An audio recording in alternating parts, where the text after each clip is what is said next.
Bienvenue sur notre chaîne Ma Santé.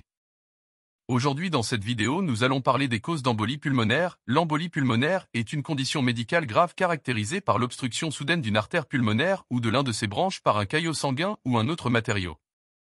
Ce caillot connu sous le nom d'embolie se forme généralement dans une veine profonde, le plus souvent dans les membres inférieurs, puis se détache et se déplace à travers la circulation sanguine jusqu'aux poumons.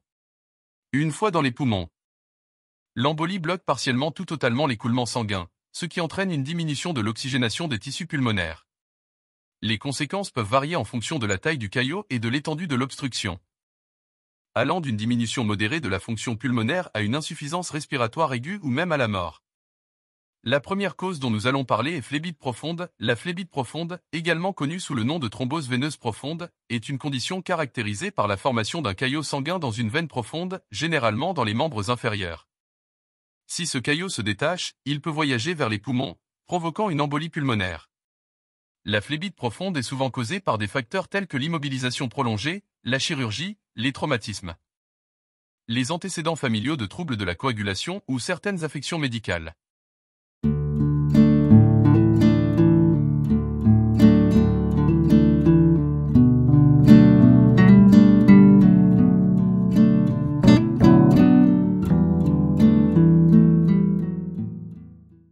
La deuxième cause sont les traumatismes. Les traumatismes graves, tels que les fractures osseuses ou les lésions traumatiques, peuvent également augmenter le risque d'embolie pulmonaire. Lorsque les tissus sont endommagés, il y a une libération de substances procoagulantes qui peuvent favoriser la formation de caillots sanguins. De plus, l'immobilisation prolongée après un traumatisme peut entraîner une stase veineuse et faciliter la migration des caillots vers les poumons.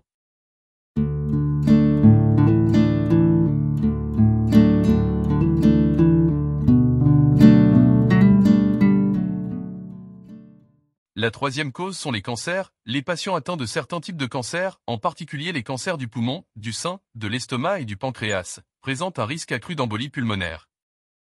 Les cellules cancéreuses peuvent activer la coagulation sanguine et libérer des substances qui favorisent la formation de caillots. De plus, la présence de tumeurs peut comprimer les vaisseaux sanguins, perturbant le flux sanguin normal et contribuant à la formation de caillots.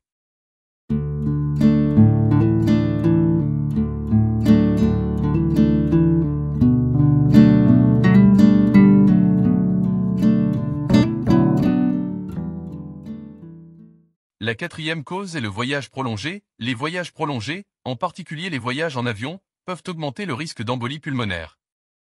L'immobilité prolongée pendant le vol réduit la circulation sanguine dans les jambes, ce qui peut favoriser la formation de caillots sanguins. Les personnes ayant des antécédents de phlébite ou de troubles de la coagulation sont particulièrement vulnérables lors de voyages prolongés, et il est recommandé de prendre des mesures préventives telles que l'exercice régulier des jambes, le port de vêtements de compression et l'hydratation adéquate.